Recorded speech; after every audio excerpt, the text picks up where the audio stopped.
Vatican Radio, the Vatican is calling for integral nuclear disarmament. According to the preliminary conclusions of a just-ended high-level symposium entitled Prospects for a World Free of Nuclear Weapons and for Integral Disarmament is both an urgent immediate need and a long-term process. The symposium, organized by the Dicastery for Promoting Integral Human Development, got underway as tensions escalated between the U.S. and North Korea.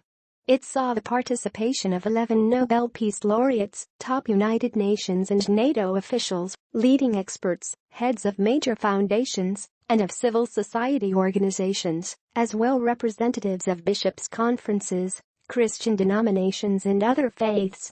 Pope Francis addressed the gathering on Friday.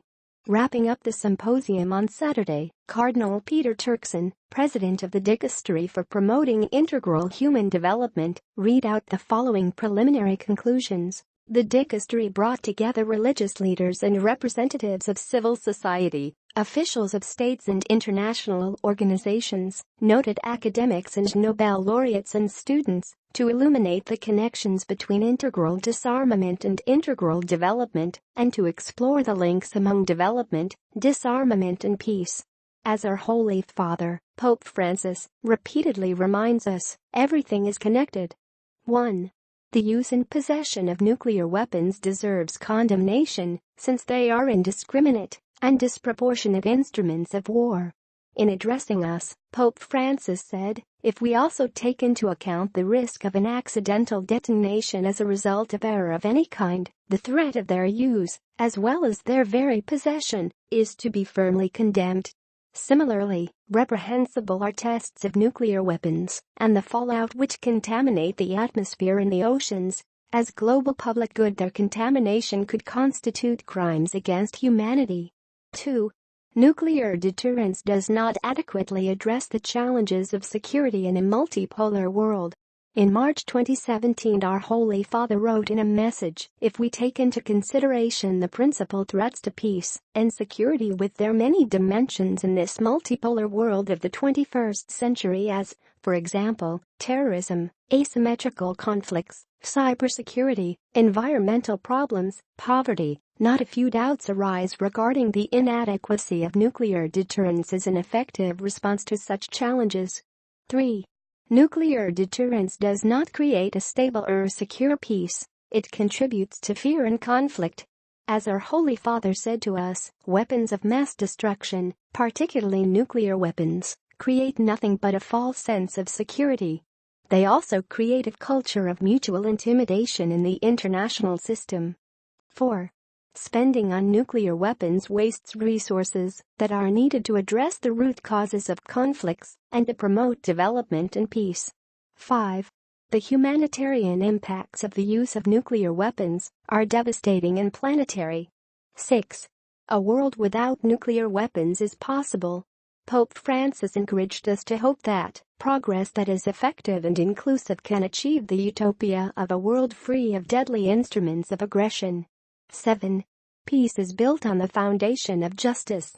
Integral disarmament and integral development are connected. As Pope Francis recalled, Pope Paul VI set forth the notion of integral human development and proposed it as the new name for peace. 8. Nuclear disarmament is a global issue, requiring a global response. As Pope Francis wrote in March 2017, growing interdependence and globalization mean that any response to the threat of nuclear weapons should be collective and concerted, based on mutual trust.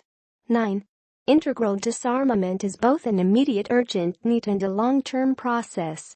In March 2017, Pope Francis made clear, achieving a world without nuclear weapons involves a long-term process, based on the awareness that not everything is connected within the perspective of an integral ecology. Cf. Laudato Si, 117, 138.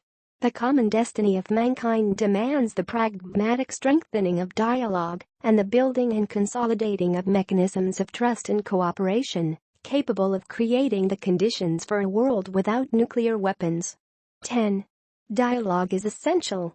This dialogue must be inclusive, engaging both nuclear states and non-nuclear states, and involving civil society, international organizations, governments, and religious communities. In particular, the Catholic Church is committed to advance this dialogue at all levels. 11. Call upon states that have not yet done so to consider signing and ratifying the Treaty on the Prohibition of Nuclear Weapons. 12. Most importantly, let us commit our efforts to the call for integral nuclear disarmament to prayer by all. Everything is connected, and everyone is connected. Together we can rid the world of nuclear weapons, invest in integral human development, and build peace. These preliminary conclusions do not represent the end of the conversation, but rather the beginning of future dialogue and action.